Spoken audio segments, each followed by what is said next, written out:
What is going on, everyone, and welcome back to another release review video. And today we're going to be checking out the new S2 Index Release by Scott Archery.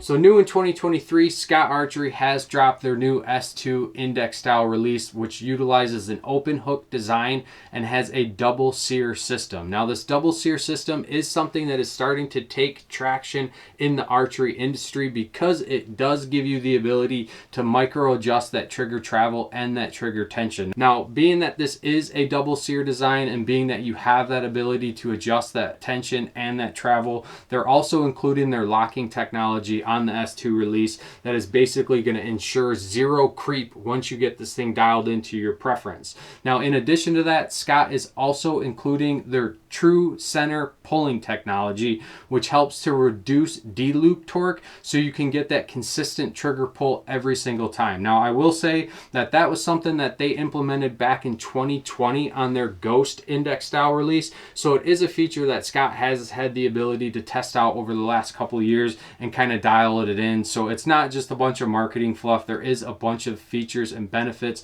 baked into that system. Now, in addition to that, Scott is also giving you two different types of triggers that you can choose from on this release. Now, straight out of the box or straight from the manufacturer, it is going to come with their more swept back design trigger, which is a little bit longer. And then the second option that you have is a shorter, flatter design trigger. Now, for me personally, I do prefer a shorter trigger on an index style release because I find it a little bit easier to swing my finger around that trigger and get it hooked into place so I can pull through that shot. So that is something that I would swap out, and I do like that feature because it just gives you the ability to further customize this release for how you like it. Now, in addition to that, Scott is giving you two different locations on where you can bolt that trigger to this release. So if you like it a little further back or if you like it a little further forward, you're going to have the ability to choose from that. Now, what makes this release really unique is the fact that it does include a cocking lever. Now, as you'll hear when I pull this trigger,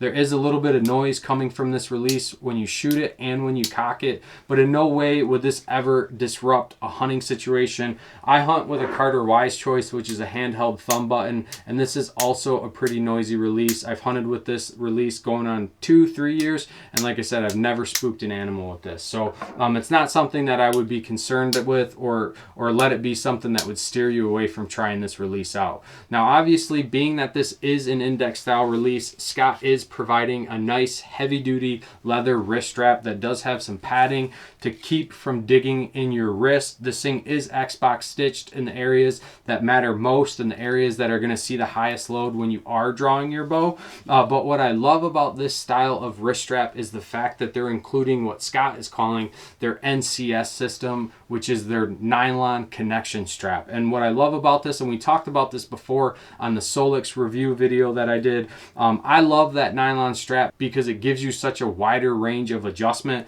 I've shot index style releases in the past that have had a rigid post design, and for me, I always bottom out that adjustment and I still need a little bit more so I can properly hook that trigger and pull through that shot. So with this system, it's not going to be something that you're going to have to worry about. You will have the ability to set up the S2 Index trigger from a youth shooter all the way up into an adult shooter.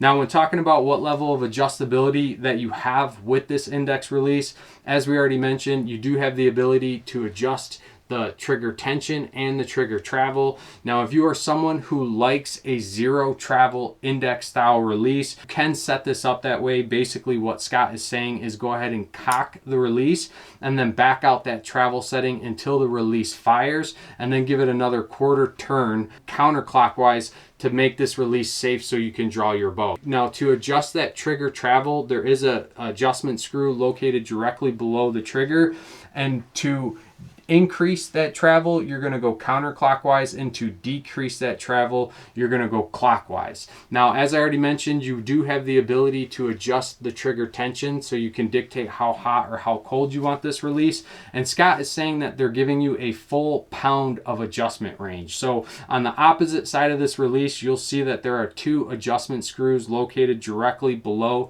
that cocking lever. Those two screws are going to give you that full pound of adjustment.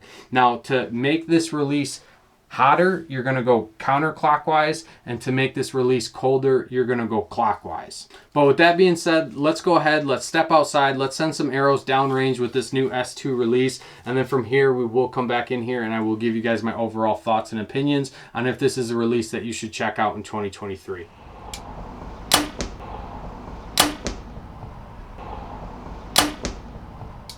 All right, everyone, so we are back inside after shooting the S2 Index Release, and there are a few things that I wanted to talk to you guys about in regards to the design of this release. So the first thing that I want to say is I do really like having this open hook design on this Index Release. I feel like definitely in a hunting situation, it's going to be a lot easier to get on your D-loop versus like a caliper design. From a filming aspect, I do feel like having the ability to just jump off that D-loop, make a camera adjustment, and then get right back on it without having to actually open the release or those calipers is definitely going to be extremely beneficial in a hunting situation. Now, the other thing that I want to talk about is just the size of this Index Release. As you can see, the head on this is pretty bulky. I didn't know if I was going to like it in the beginning when I first opened this up, but after shooting it, I do actually like the weight of this release. Through shooting handheld releases, I definitely have gravitated more towards heavier style releases, and this kind of fits that bill for me personally. Then in addition to that, I did shoot both of those triggers. I shot the longer one and I shot the shorter one, which I have installed on this release now. And again, as I already mentioned in the video, I do prefer that shorter release just because it does make it a little bit easier to swing my finger around and get in position to execute that shot. So I think Scott adding that ability to further customize this release really kind of brings it to the next level. But that's going to be it for this video. If you guys live in the southeastern Michigan area, please go over to Sunrise Archery. They do carry this release in stock. You can test it out before you buy it to see if it's going to be the right fit for you. Support your local bow shops when you can. And then if you guys have not subscribed to this channel, please do so. Your guys' support greatly helps us out. And if you have not checked out MichiganAmbushoutdoors.com, please go over there. We do have some hats available for purchase, and those purchases greatly support this channel and keep us doing what we're doing. And until next time, stay safe, stay healthy. We'll see you on the next one.